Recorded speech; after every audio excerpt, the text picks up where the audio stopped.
The following program may contain subject matter and language suitable for mature audiences. Viewer discretion is advised.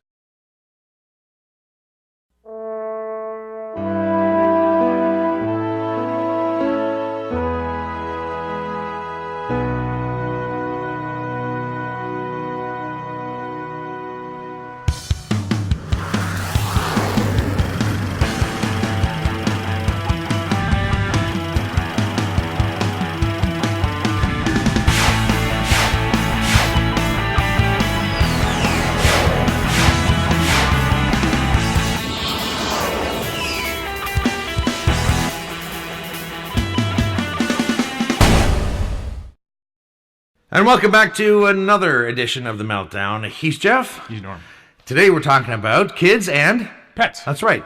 So I happen to have both. I know you have a pet, right? You've got a cat. I've got a cat named Lily. You've got a cat named Lily, and Lily. You guys get along? Oh, definitely, yeah. Do you? Yeah. She cries when I leave, and she waits for me to come home. She's like a little puppy dog. You told me she was more like a dog than a cat. She's got very much. Well, she's a tabby, and tabbies tend to have dog traits. At least my experience with tabbies is they're very dog-like in some respects.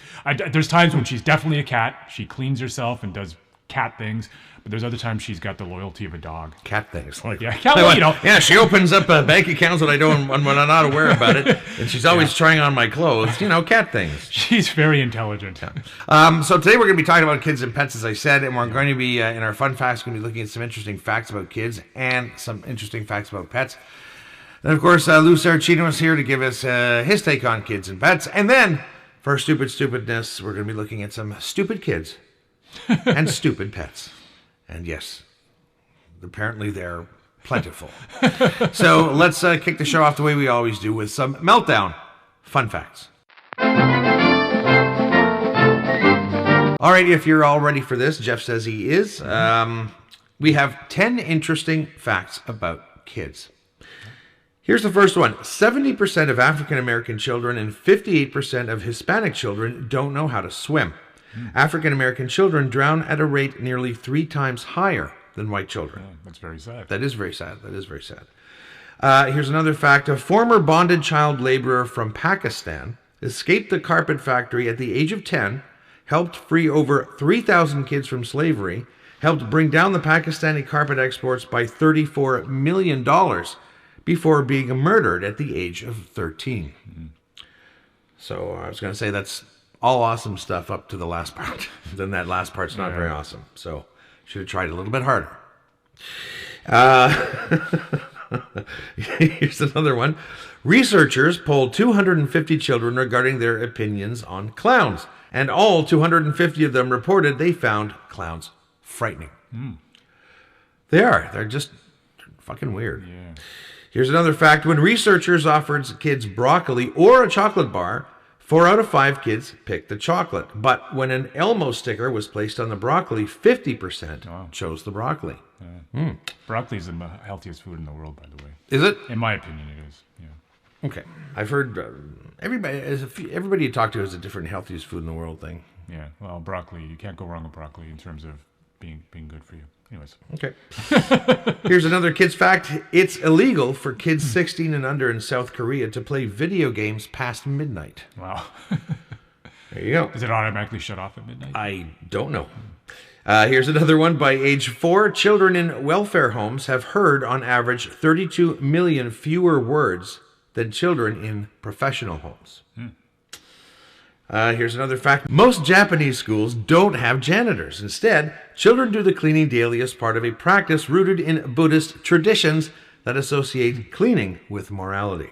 You know, that's not a bad idea. Although I wouldn't want to see any janitor be out of work, but you know what I mean? In terms of teaching children to clean up after themselves, I think that's a great idea. It is, and then maybe some of them could grow up and just stay as janitors and be, fired because there's children doing their job. So, way to go, Jeff. It all comes back full circle. I said in theory it's a good idea. Here's an interesting one, if you're a big fan of this fellow. Mozart's kids used to taunt him by playing incomplete scales on the piano, forcing him to rush downstairs and complete them. How to drive Mozart crazy. Oh, yeah. What are you doing? That's not how it goes. The guy was only a genius. Yeah. Here's another kid fact. More than 20 million U.S. children rely on school meal programs to keep from going hungry, and it is estimated that up to 500,000 children may currently be homeless. And that's an unfortunate fact. Here's for our last kid fact. It's kind of interesting. Children who speak Mandarin are far more likely to develop perfect pitch because of tone associated with words, and that one word can have up to 4 different meanings, depending on the pitch at which it is spoken. Oh, that's interesting. I didn't actually know that about Mandarin. No, That's pretty cool. I didn't. I just learned that just now as well. All right. Very interesting. So now we're going to move from kids to pets, all right? Okay, all right. 10 interesting facts about pets. Okay. I'm going to break this up into 2 sections. If this isn't complicated enough already for you, we're going to first have 5 facts about dogs. Okay, here we go. Dalmatians are born without spots. They are born with plain white coats, with their first spots appearing after they are 1 week old. Here's another one. Dogs sweat through their foot pads to help keep them cool. They also keep cool by panting. Oh, yes. Yep. Here we go. Greyhounds are the world's fastest dogs with the ability to reach up to 45 miles per hour. And another fact, every dog has a unique nose print with no 2 alike. Oh, I did not know that.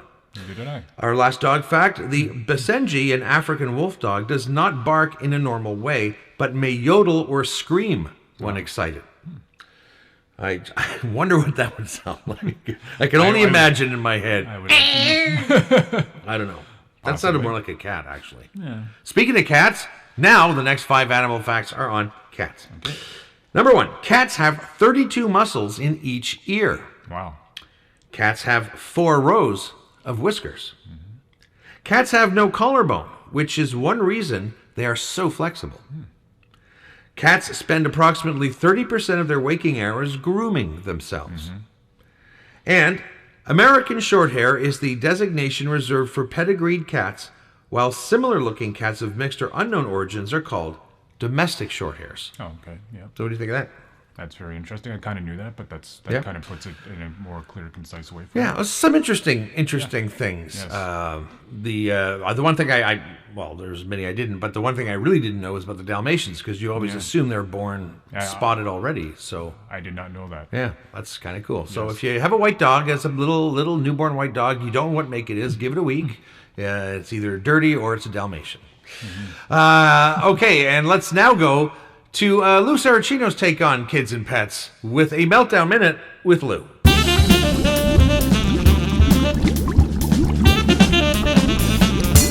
This week, my friends are talking about kids and pets. I'm not really sure what to say about this, to tell you the truth. I think kids are pretty cool. You know, I don't have any kids of my own in this country, but from my friends who have them, I like hanging out with them. I like talking to them. They're usually pretty entertaining. They're usually pretty insightful. It's kind of cool, you know. And pets, I've always had pets when I was a kid, although I had sea monkeys when I was a kid, which I wasn't. It's a fucking scam in case you've never ordered them, because not one of them is vacuuming when you get the thing. You're like, oh, they're brine shrimp. That's what they are. My point is this. I have friends who have kids, and then friends who have pets. And both of them are equally obnoxious.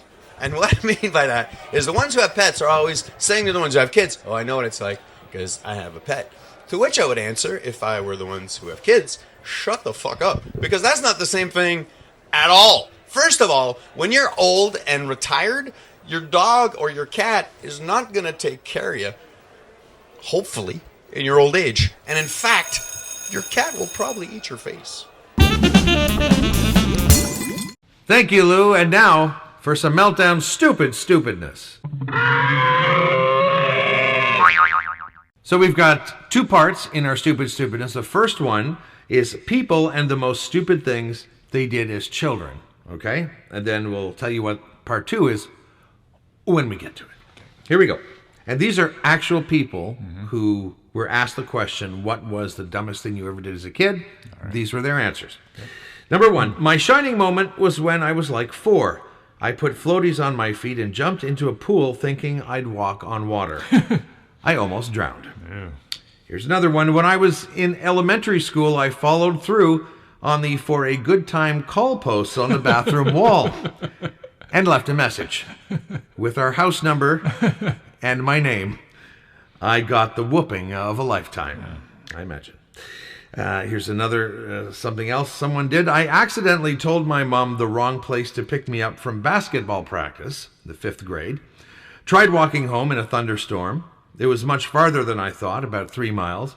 Got about 6 blocks before I was picked up and taken home by a cop.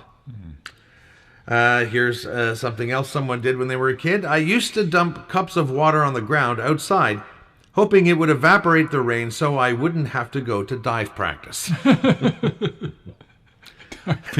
So, that is pretty stupid, gotta say. But you were a kid, right? Yeah.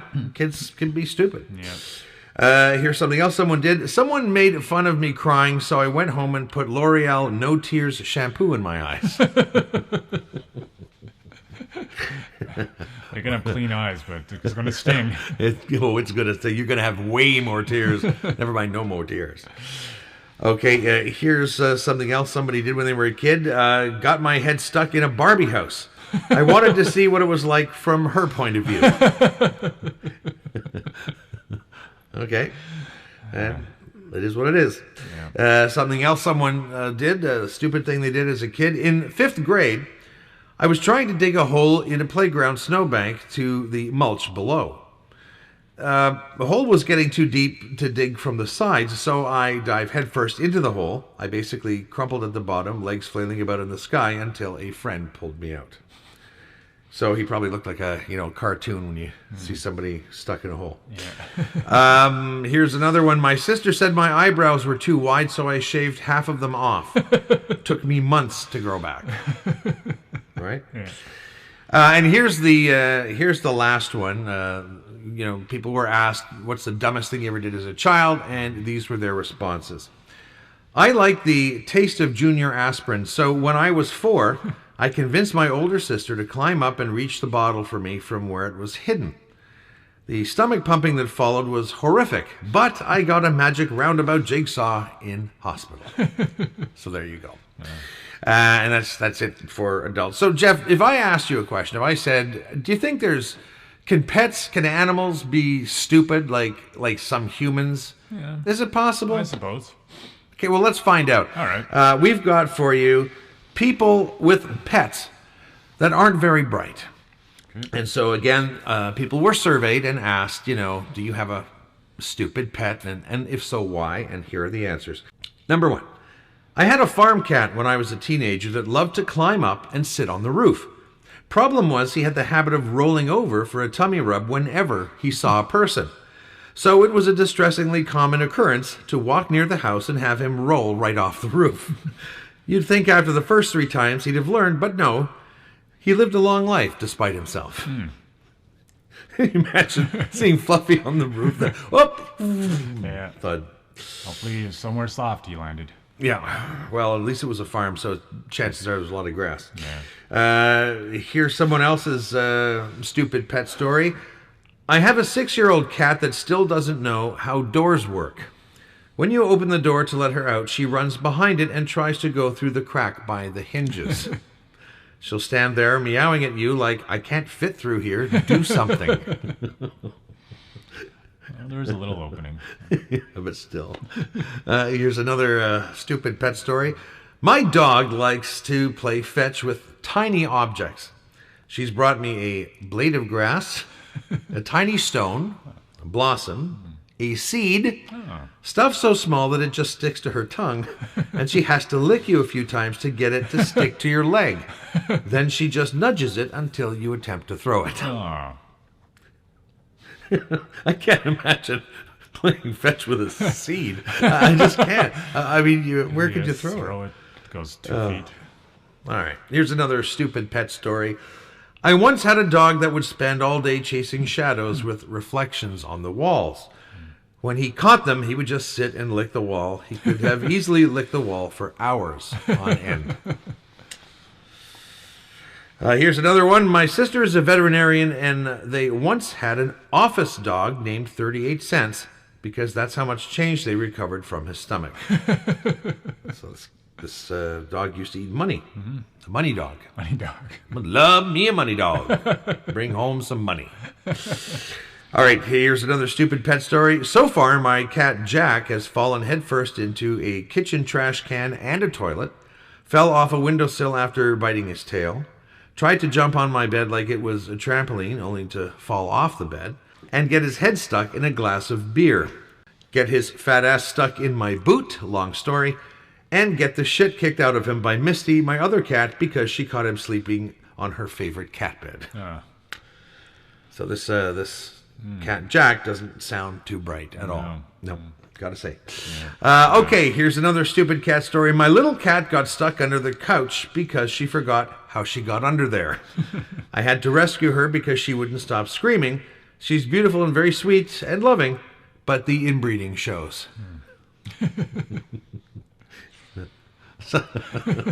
Okay, here's another stupid pet story. I have a really old, really stupid cockatiel named Tina.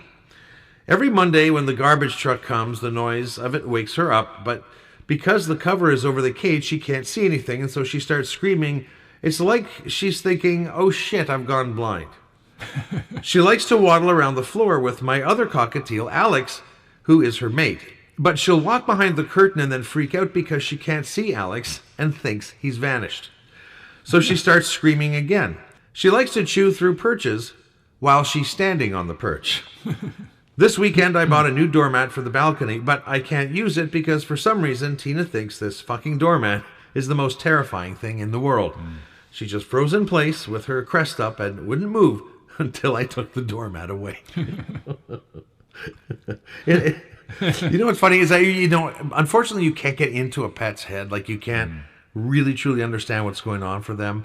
And so sometimes their reactions, they make no sense.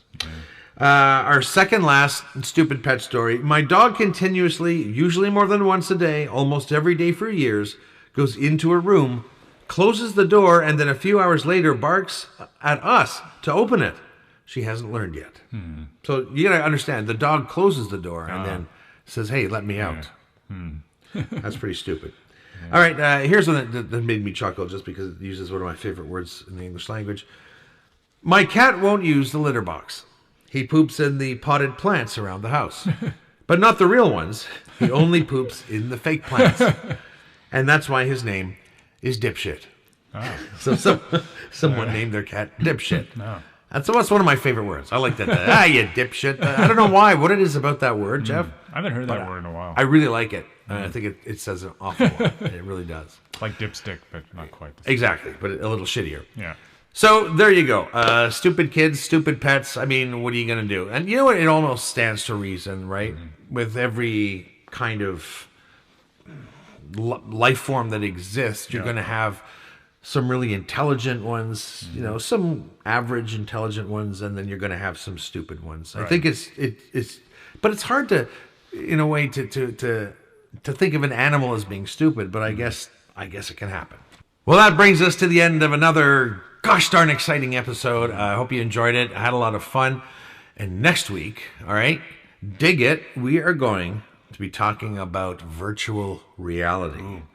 And you know what? The cool thing is VR is not just for gaming, right? But it's also for other life experiences, right? See, yeah. So how far, though, is too far when it comes to virtual reality? We'll talk about that. And, of course, Lou will be here. And I'm sure we'll find out that there's some stupidity in virtual reality as well.